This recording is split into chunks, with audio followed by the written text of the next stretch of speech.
Thanks for having us. It's great to have you here in New York. It's great to be here. So we just played the video for Take My Hand, which was the first video that you guys released. Just tell me the story about when that all happened and when that video first came out, because I know it's a bit of an epic tale. So summarize it. I'm sure you're pros of it by this stage. Yeah, well, what happened really was Ryan put up a little clip on his Facebook page of him playing the song acoustically just beside the river. Actually, the last shot of the music video that whoever was watching it was the same place where he had that video put up. I saw it on Facebook and I was like, this is a good song. He should come out to my studio and record it. So I Facebook messaged him. We weren't even friends or anything. But you're from the same town, Same right? town, we're from the same town. So to give context though for anyone not from Ireland, to be from the same town, you probably knew each other or knew of each other, or were you completely anonymous? Yeah, we knew of each other because Okay. it's 10,000 people population, so it's pretty small. So I knew of Jimmy. He was like 2 years above me in school. I just knew of him because everyone knew of Jimmy as being this amazing drummer because he was a drummer since he was so young, and so that's what he was popular for in school, and I was just popular in general because, so Jimmy knew who I was. Stop, like, didn't even need the drums. Yeah, no. Yeah, so, we knew of each other, but until Take My Hand, we never really spoke or anything like that. Okay, so you reached out on Facebook. Yeah, just So that take night. me back to like that day where you were like, you saw that video and you're like, I have to contact this fella. What was it about that song that made you think this has to be recorded in a studio? I don't know. The minute I heard it, I don't know why. I just feel like it was the first time listening of it, the lyrics, and it just reminded me so much of something so normal that everyone goes through, a summer romance, and it's a thing that people can never really explain properly. But that song, I felt, just explained it perfectly. The lyrics Ryan was singing was like, it hit me straight away. And I was thinking I would love to make it into a full production song because I had my own studio. And so I was like, you should come out and we should make it into a full song, just for fun. For no other reason. We had no intentions of making a band, and that was the first thing we ever put up on social media. We created a Facebook page and made a name. Picture this. You made that name up just there and then after you Literally recorded the song? On our Facebook conversation that's been going for the last 2 years. But like we just said, yeah, picture this, put it up, and it went viral that night. Just took off, that music video. How many views overnight did it get? Well, like for a Facebook page, we had no followers on our Facebook page, and we got 22,000 views in one night. And how many followers did you pick up on the Facebook page? A good few thousand, I think, straight away. Insane, isn't it? Just overnight like that. Yeah, the song was on radio the next day. What? Yeah, literally the next day. A radio station phoned us up and they were like, can we have that song, we want to play it. So literally, the day after we put it up. Yeah, so we had to like calm it down, and we got with our manager that I knew, and we made a plan. We were like, okay, this is going really fast. We should have to take this band seriously now because we were thrown into it. This was just like one day randomly. You had written that song, performed that song. You reached out to him, and now you're in a band on the radio the next day. Yeah, we were completely forced into it. Like we had absolutely no choice. No choice. So, God-given talent. So like people, often like the words overnight success can be taken kind of in a bad way, or it's like, no, I worked for it, but it's quite literal for you guys. Yeah, it is. Do you like lean into that sort of name tag if someone says that about you? Yeah, I have no problem with people saying that because we are an overnight success. Like I wasn't even, the first time I ever sang, I was 18 years of age, which was 4 years ago. So music to me in general is just very, very new. I was lucky that Jimmy was very experienced as a musician already.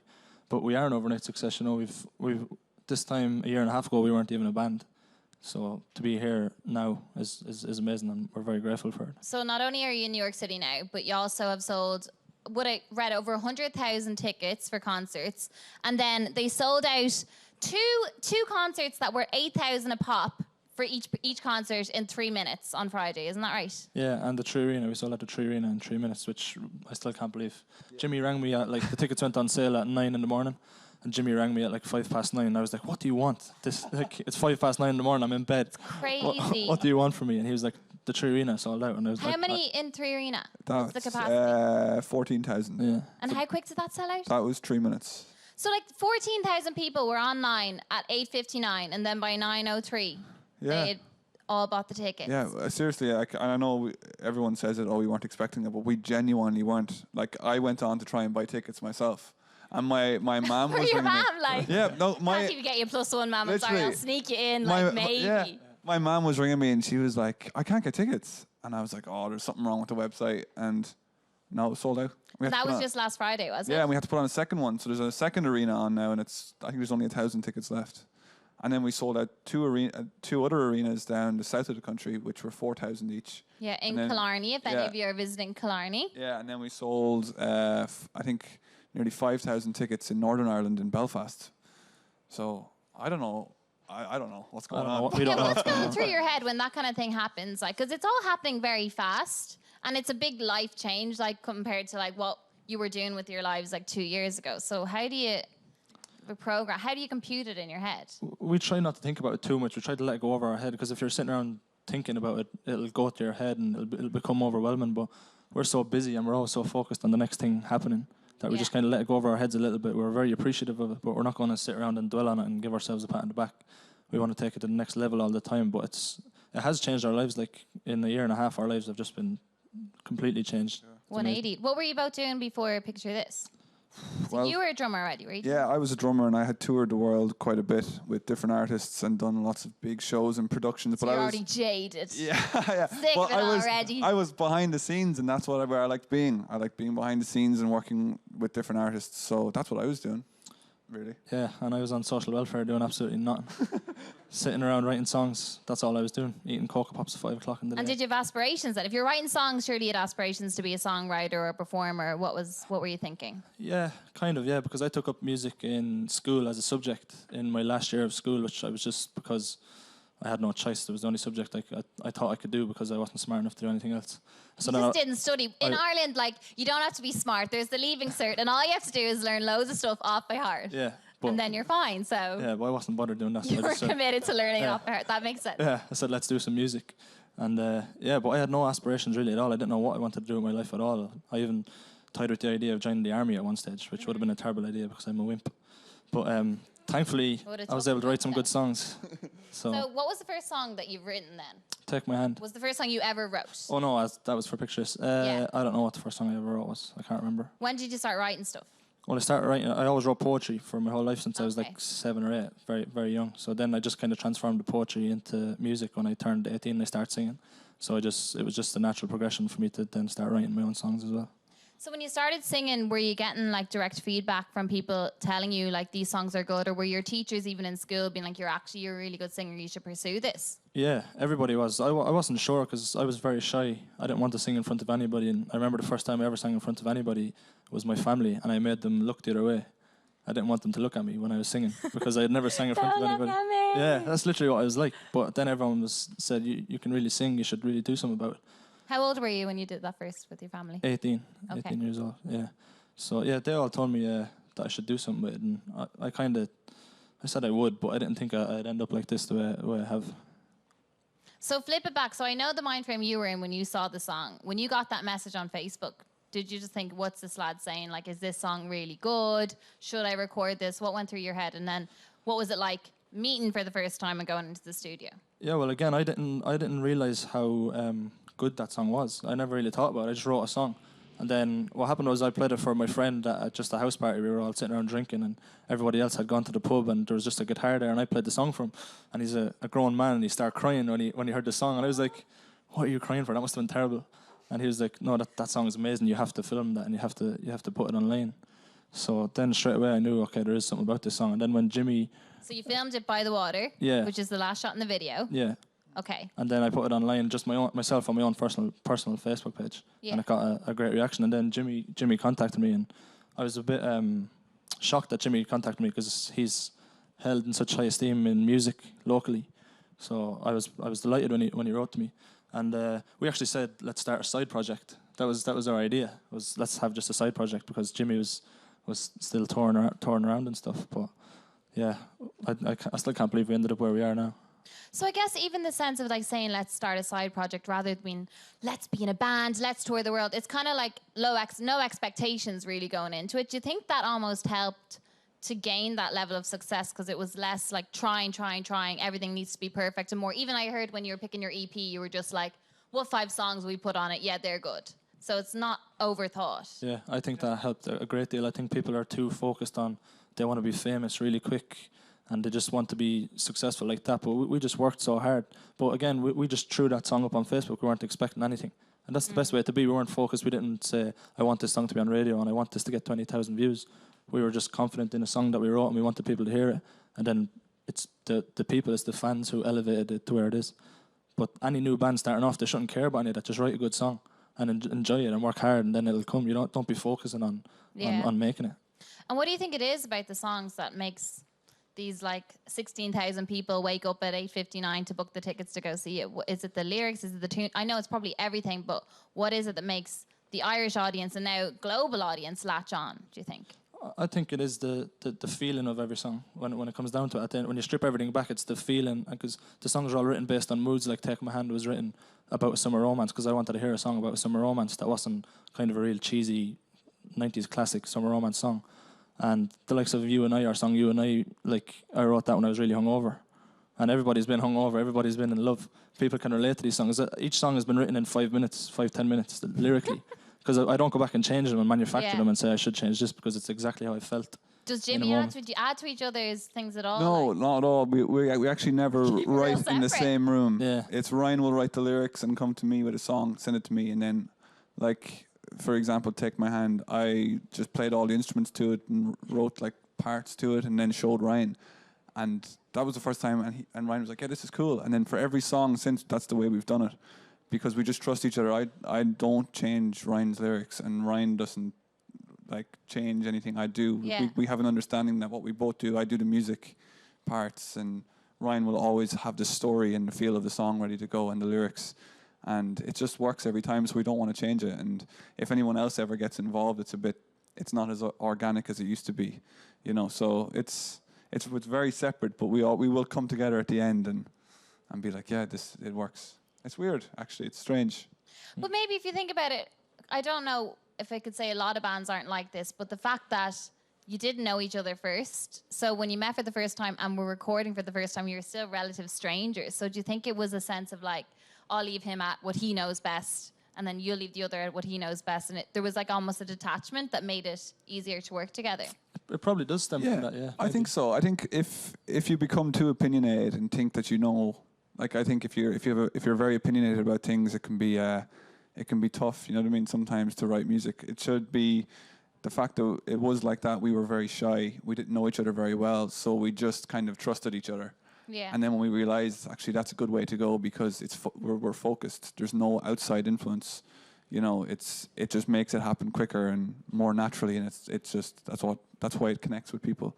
So I think we still have that same. Like ideology coming like to writing our songs, because it just works every time, you know. So we're gonna stay doing it, I guess. And when's the 2-year anniversary of the band? Because I know the album is now coming out, 13 tracks, August 25th, right? Yes. When's the 2 years since you were together? When's the 2-year anniversary? It's October 19th. Yeah, okay, so yes. almost to the date.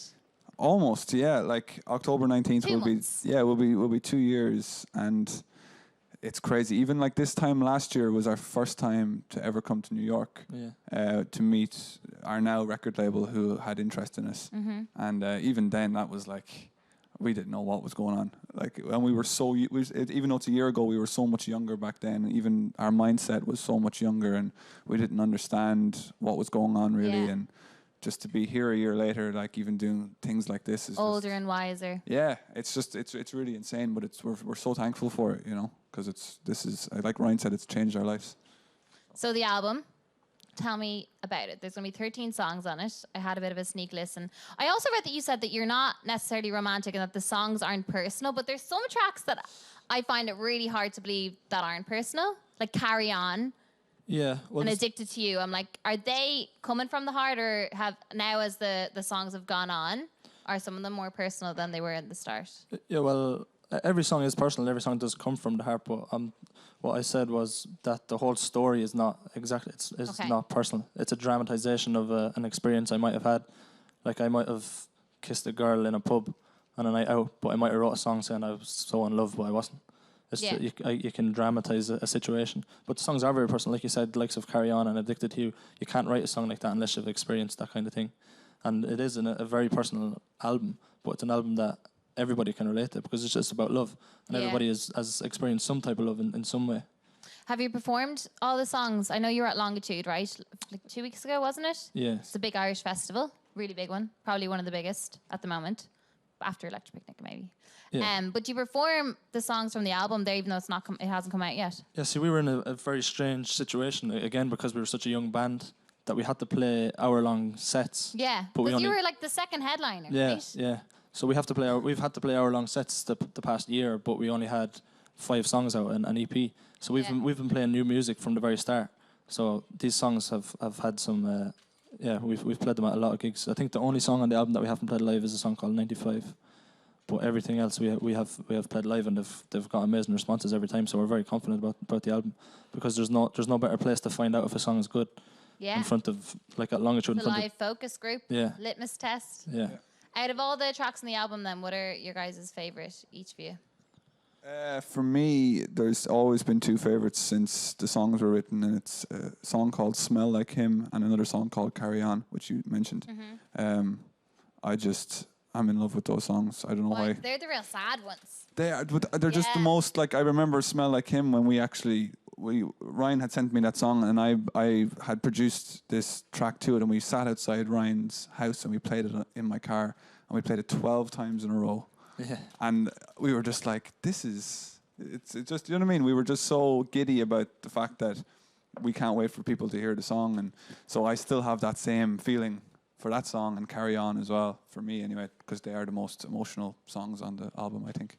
Yeah, for me, "Smell Like Him" for me as well, definitely. Talk us through a few of the lyrics then, for people who haven't heard it, Smell that Like are really Him. evocative. Because that also stood out to me when I listened to it. I was like, oh, it's hitting.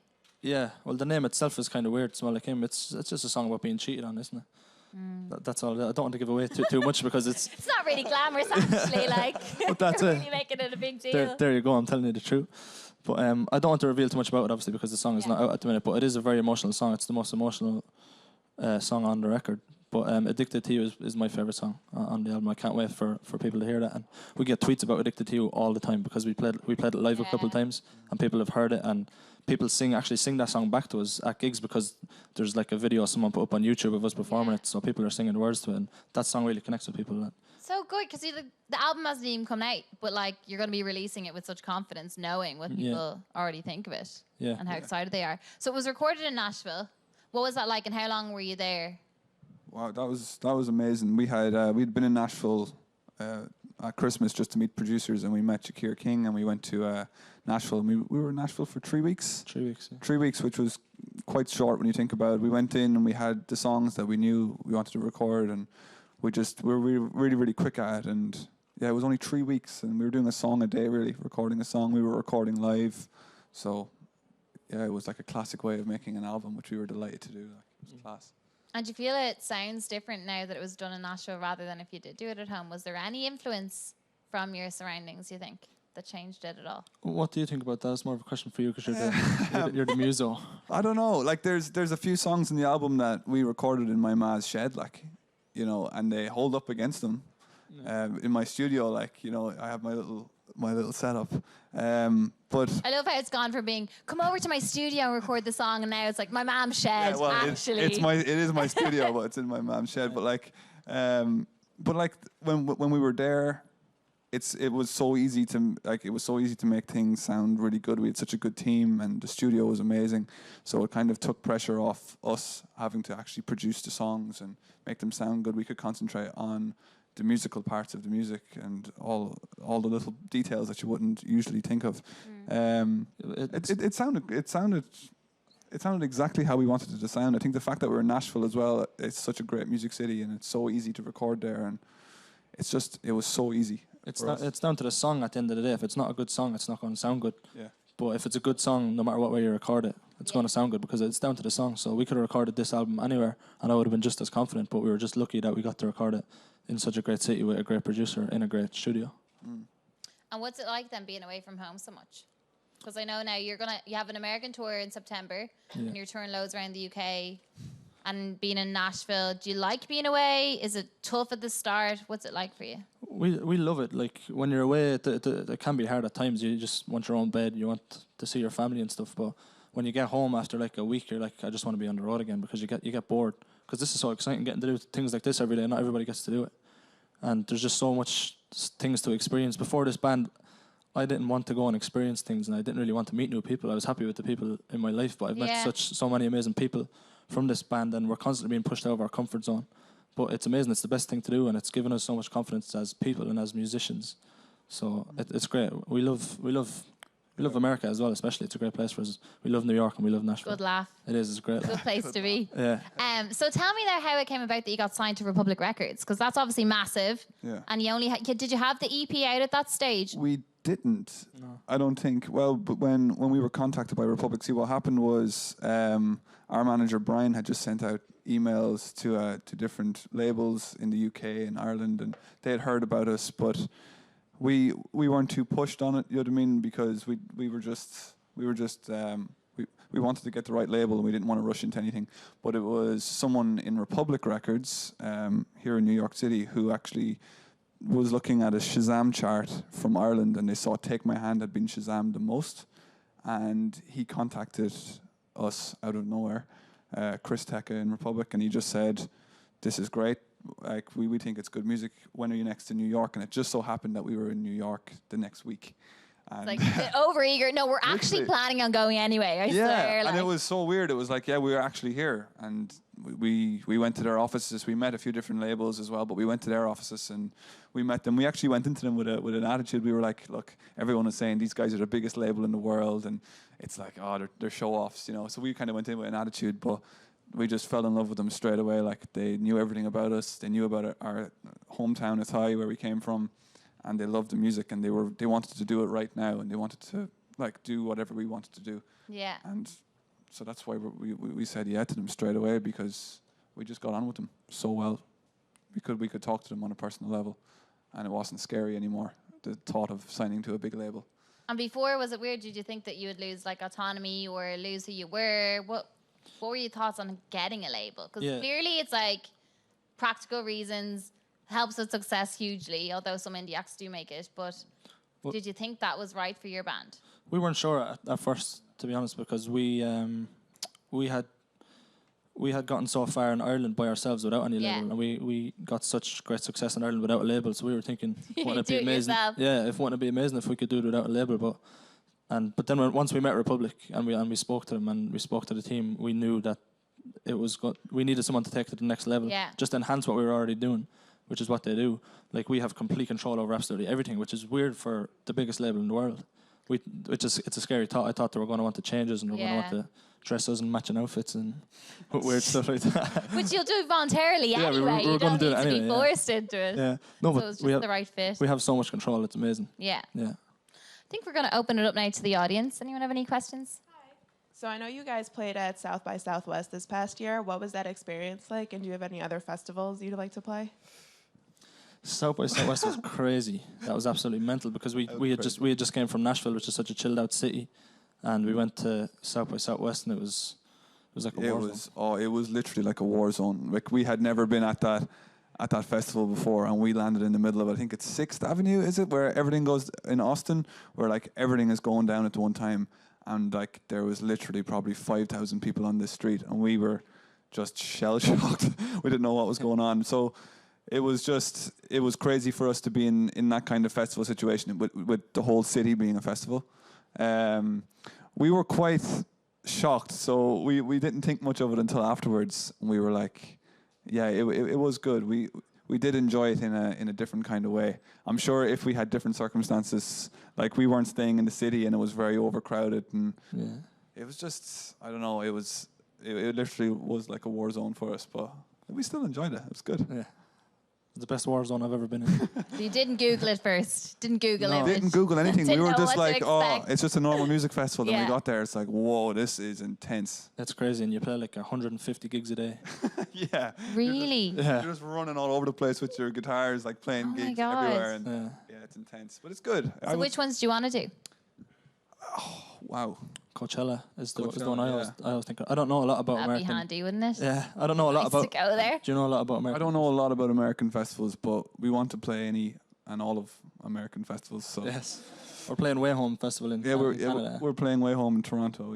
This weekend. So oh wow. Yeah. So that should be great. Yeah. And tell us just a few more of the dates. So, like, I know you're going to be here in September 12th in Barry Ballroom. Yes. And where are the other dates in America in case anyone was watching? The tour starts on September 7th and it ends on September 20 something maybe. 21st. There's like only a few shows that we're doing, like for example, we're doing New York, we're doing Boston, we're doing Chicago. We are doing, where else are we doing? Toronto, are we in we're doing Toronto as well. Like there's only a few small dates. It's only a small tour, but you know, it's just great for us to be able to come back over here and play those kind of shows, because again, we never ever thought we'd ever play a gig in Dublin, which is the capital of Ireland. Like we just never thought people would come. So now the fact that we're here and we're actually selling tickets in the States is just insane. In 2 years. Yeah, I know. It's crazy. I think we have one more question. Yep, right here. So I was wondering if there's like a specific type of venue that you would like prefer to perform in, like a big one or a small one, like or a more intimate one. For me, I love big venues. The bigger the venue for me, the better. Coming from the lad who told his parents to turn around when he first sang a song. Yeah, I know. Tell me about it. Now I need thousands watching me. I know. It's crazy, but that's how it's gone, because we've never played a gig that hasn't been sold out yet. So our gigs are always mental. So the bigger the venue, the better, because you can just feed off the crowd. And I'm the same. Seeing thousands of people just up on shoulders and screaming the words back to you and stuff like that. So, and the songs lend themselves to bigger venues. The big anthemic songs. Yeah. They belong in arenas and stadiums. So I prefer bigger. Yeah, same. We always say that we wish we were in the crowd, because we see all our friends and stuff who are there and they're having good fun, and you're like, oh, I wish I was with them. Want to do a swap just for a second? It's just because it's mad, because like you just see all your friends you grew up with and they're there and they don't think much of it, because you like you're still friends with them, but they're there enjoying it, you know. So it's just to have people you know in your family in bigger venues and have huge crowds all singing your songs. It is an amazing feeling. Well, lads, congratulations. Thank you. August 25th album. August 25th. Everyone keep their eyes peeled, and thank you so much for coming in. And thank you. Best of luck. Not that you'll need it, because you've done really so well so far. Thank you very much. Congratulations again. Thanks for having us. Nice one, thanks. Thank you.